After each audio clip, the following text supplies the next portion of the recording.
So trig review. Right angle. Remember, a right angle is a 90-degree angle. Okay, exactly 90 degrees. An acute angle is an angle with a measure between 0 and 90. So think about something being cute, a puppy, a baby, they're little. So think about an angle between 0 and 90 being acute. So it's got that word cute in it. Obtuse, an angle with a measure between 90 and 180. Okay, and then we didn't put on there reflex. Reflex is bigger than 180 and less than 360, but it's not going to come into play with the trig that we are doing. Okay. Complementary angles. Students always get these mixed up as well. Those are two angles that add to 90. They share a side. So angle A plus angle B here. So this angle plus this one, you can tell form a 90-degree angle. Okay, and then supplementary, they form 180. So how do you remember that? What comes first in the alphabet? C or S? C. Okay, what's smaller, 90 or 180? 90. So C with 90, S with 180. Complementary, supplementary. Okay, here angle A is saying you look nice today to angle B. You get it? Being complementary. Hello, anyone home? Sheesh. Okay. Then types of triangles. So equilateral, you see the word, almost all of the word equal. So equilateral, equal sides, and that means equal angles. Okay, so if they're equal angles, it's 60 degrees for each one. Isosceles triangle, it's a funny word, but isosceles means two sides the same. Two sides the same means two angles are the same. So the angles opposite the equal sides are equal. And then a right triangle means one of the sides is 90. That's all that we can tell from that. And that's really what we're going to be dealing with a lot in this unit. Okay, remember that angles in a triangle add up to 180. That should be automatic in your brain. Okay, a right triangle is a triangle that contains an angle that measures 90 degrees. We talked about a right angle, so the measures of the other two angles of the triangle are less than what? Well, I guess they could be less than a lot of numbers. I'll put it, are less than 90, right? Because if one of them is 90 degrees, then these two have to add up to 90. So each one of them will be less than 90. And so they are acute angles. The measures of all three interior angles of any triangle add up to 180. Since one of the angles in a right triangle has a measure of 90, this means the measures of the two acute angles add up to 90. Okay. Notice how we put the degree symbol in there for you. If we don't, you have to put it in there. If you continue on in math to grade 12, you're going to learn about a different measurement system for angles called radians. And so with radians, you don't show any units. So if you forget the degree symbol in grade 12, you're going to get it wrong because it will be in radians and it will be a different measure. Even here, you need to have that. We're not doing radians, but still, you need to have that unit with it, that degree symbol. Okay, so here in these are right triangles, and it says state the measure of the unknown angle. So yes, you could go 180 minus 90 minus 28, but even faster, we know that these have to add to 90. So this, I'm going to call this angle x. So x equals 90 minus 28. Okay, now if you didn't put the degree symbol with 90 and 28, that's okay. but make sure you have it at the end. So that's going to be 62 degrees. Okay. Same with the next one. We know that that's 90, so these two have to add up to 90. So I'll call this x. X equals 90 minus 63. And so, yes, that's 27. Okay.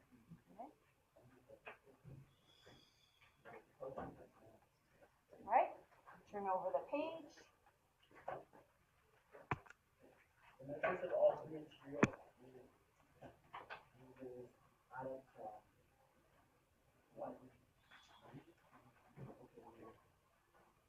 Three angles add up to 180, not 90. Okay, similar triangles. We need to remember properties of similar triangles for trig. Trig is all about similar triangles. Okay? Got to remember, in similar triangles, corresponding angles are equal. So similar triangles have exactly the same angles, but their sides are not the same. So it's like you've expanded. You put it on a triangle on a piece of paper on the photocopier, and you've said, let's blow that up 100%, or 200%, I should say.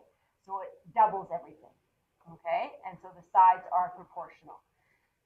So, given the following triangles are similar triangles, find the length of y. So that's been labeled. Angles we often show are the vertices of a triangle, any triangle. We typically use capital letters, so you can see that. So then sides opposite are lowercase letters, okay?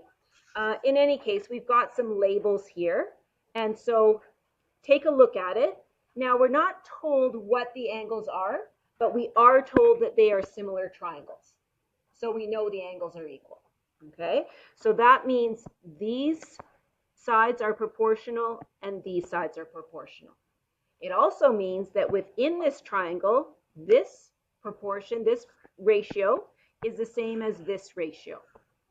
So we want y, and in the same triangle, we know side x, which is 6. In the bigger triangle, we know the corresponding side is 20 to y, and the other side that corresponds to 6 is 8. So now it's a proportion to solve. Okay, so you can multiply, you can either just multiply by 6 or cross product multiply, up to you.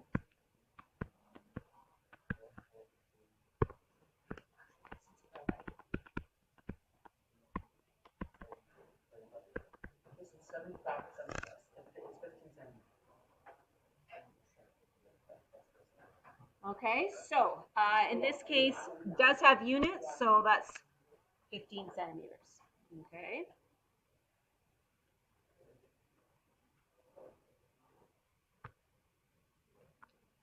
Next one, it says a flagpole casts a 12-meter long shadow.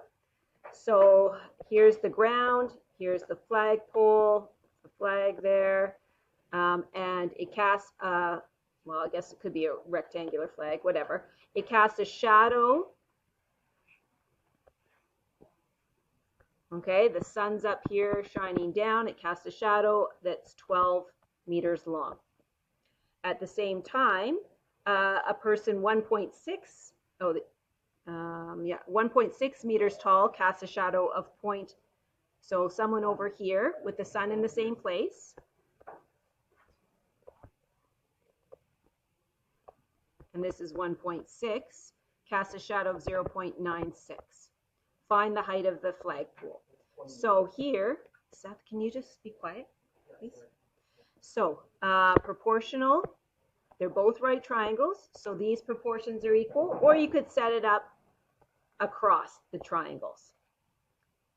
So x over 12, so this height and this horizontal distance is 1 fraction.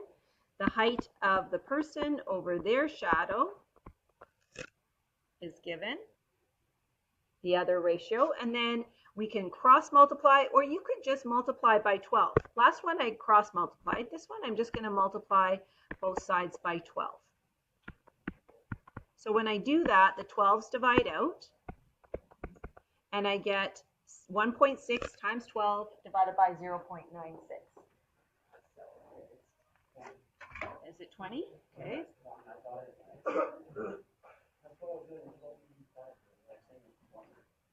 I know, because I wasn't there yet. Question? Yeah.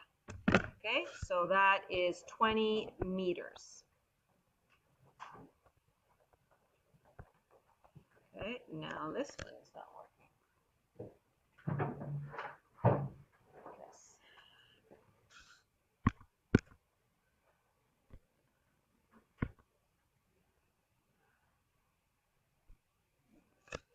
Neither of them are working. Okay. Next one here. Okay, so that's a big triangle, and take a look. It's got little arrows there. These arrows, sorry.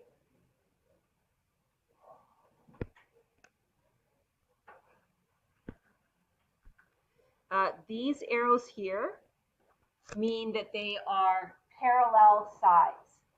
And so obviously this angle up here is the same for both triangles.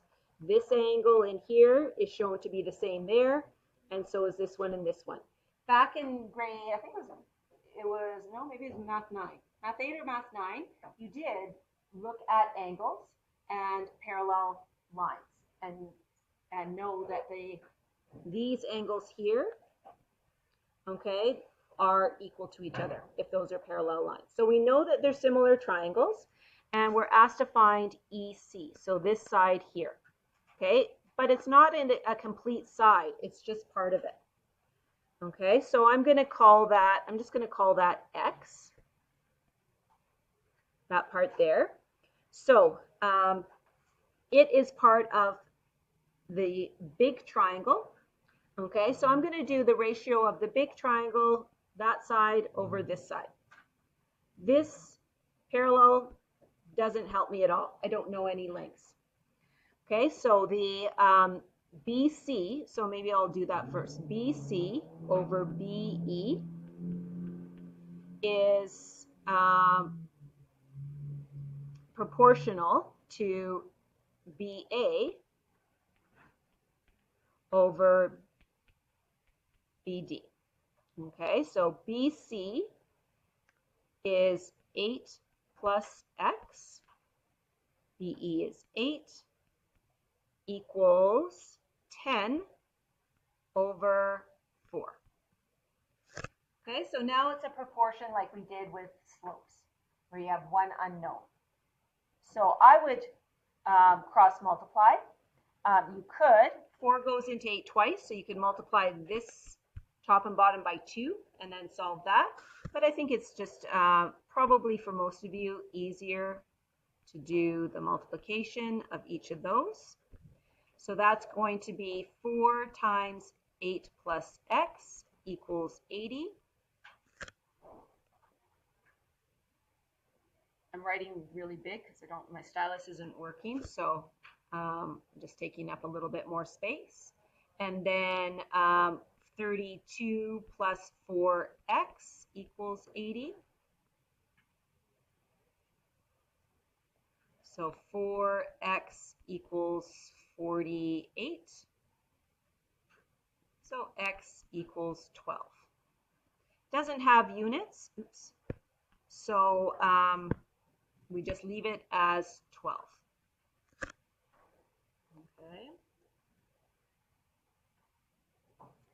Then just a review here, length of side. So the side of the right triangle that is opposite the right angle. So here's a diagram. This is the side opposite the right angle. What do we call that? What special word is it? Hypotenuse. Exactly. So that's the hypotenuse.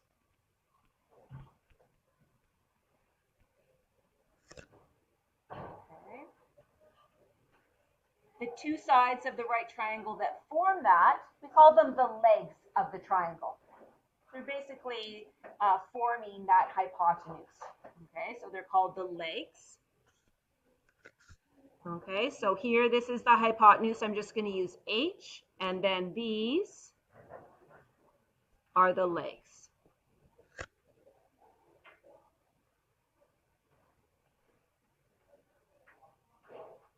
So when we talk about the Pythagorean theorem, you may have, what's up?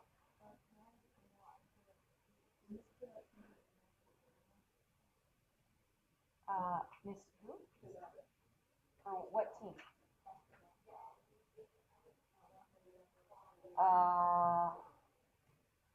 No, but yeah, go.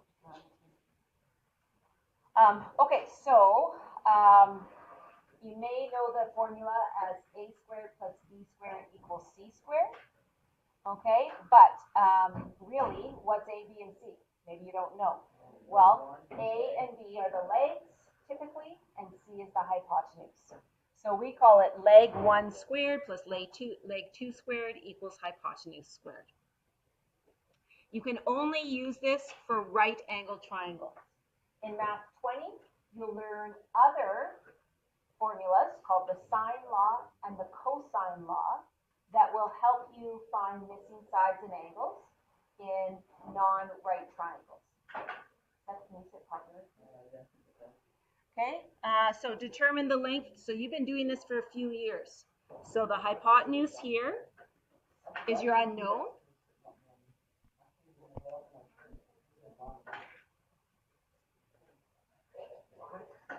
Pardon me?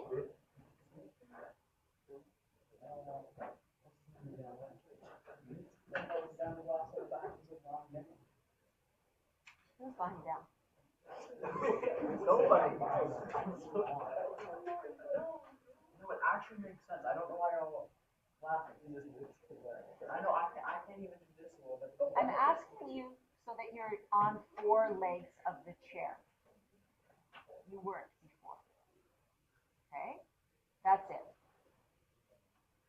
So, x squared equals 7.2 squared plus 5.6 squared. Okay? Do it. With your mouth closed.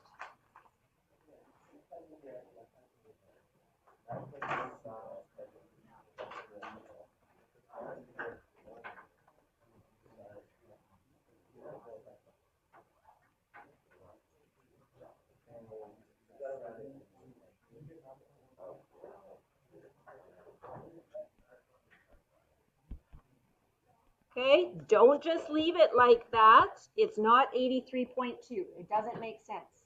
Okay, you have to square root, exactly.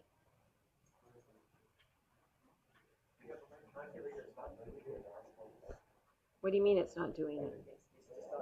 It's simplifying. Go S to D. S, arrow D. Or put it in test mode. Okay? Okay, next one, take a look at it. It's a right triangle. And here, this is your hypotenuse, and your unknown is a leg. So now, to get that, we have to subtract. So a squared equals the hypotenuse squared minus the other leg squared. You're in Math 10. Don't put it into the original formula and then subtract. Just put it in right away. Leg squared equals the hypotenuse squared minus the other leg squared. So 13.1 squared minus 8.2 squared.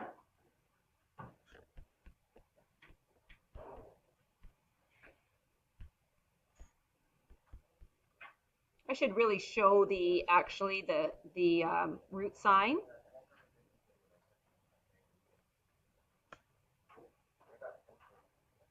Okay, and then square root that. Oops. 104.37, and we get 10.2 if we round to the nearest tenth, and that's in inches. Okay.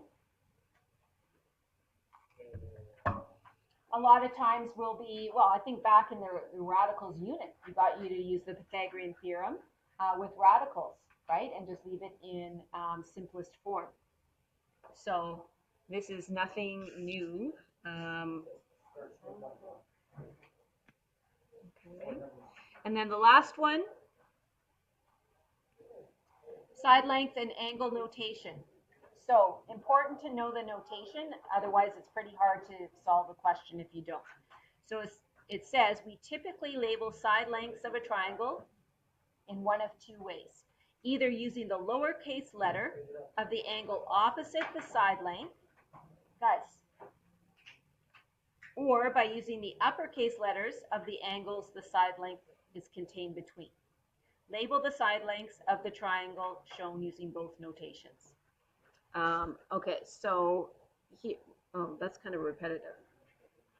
That's in terms of writing it out. In this case here, though, let's just label the lowercase letters. I use written sometimes for F because it might look the same if you're using it printed. Okay, but lowercase letters are used for side lengths. Okay, label the side length, so we've done that. So, to label angles, we typically use the uppercase letter at the vertex. Oh yeah, so here, if I have, notice here, we might use just angle E here. Okay, or we use angle DEF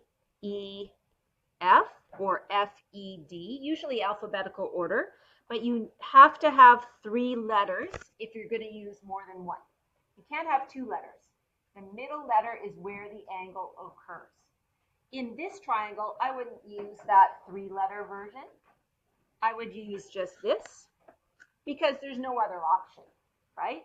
But if I had a diagram like this that had A, B, C, D, E, and I wanted to talk about angle B here, well, what is angle B? It could be that one or this one. So if I'm talking about this one here, then I'm going to label that angle CBD. So I start here, I'll do it in green. I start here, go down and across, and it's the angle formed in there. So in diagrams that have more than one triangle, you probably need to use the 3-letter notation. But in just a single triangle, just one letter is fine. Okay, so that's my example. It's a little bit messy, but that's how you can see. Okay, so that's it for your lesson today.